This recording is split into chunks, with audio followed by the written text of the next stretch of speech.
People may say that if my neighborhood is sheltered and yours is dangerous, why is it racist to call it out? Well, she gets into it, so let's hit it. Readers may be asking themselves, but if the neighborhood is really dangerous, why is acknowledging this danger a sign of racism?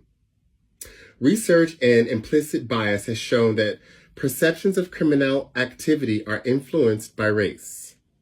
White people will perceive danger simply by the presence of Black people. We cannot trust our own perceptions when it comes to race and crime.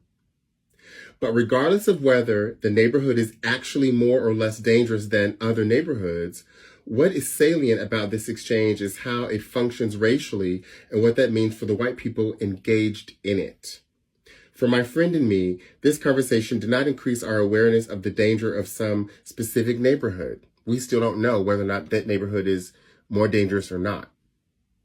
Rather, the exchange reinforced our fundamental beliefs about Black people. Tony Morrison uses the term race talk to capture, quote, the explicit insertion into everyday life of racial signs and symbols that have no meaning other than positioning African Americans into the lowest level of racial hierarchy. I've heard Toni Morrison say that it's dope even when she says it and explains it. Casual race talk is a key component of white racial framing because it accomplishes the interconnected goals of elevating whites while demeaning people of color. Race talk always implies a racial us and them. And as you know, Daniel Goleman, who wrote Emotional Intelligence, has entire sections on the psychology of us and them. So, Dr. Robin Diangelo goes on. And I want to skip forward to tell you one paragraph to tell you where she talks about her own experience in moving to a new town, the adversive racism. And she experienced the real estate racism talk that we spoke about in the previous video. But then she goes on to say that even when she was there, my teacher education students also engaged in race talk, reinforcing the boundaries between us and them while positioning us as superior.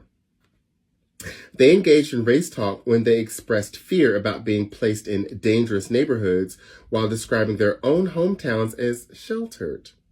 These depictions are relentlessly strengthened by news stories that position violent crime committed in primary white suburban communities as shocking. Yet, claiming that one has grown up in a sheltered environment raises a question that begs to be answered. Sheltered from what? And in contrast, to whom? If we grew up in environments with few, if any, people of color, are we not in fact less sheltered from racist conditioning because we have to rely on narrow and repetitive media representations, jokes, omissions, and warnings for our understanding of people of color?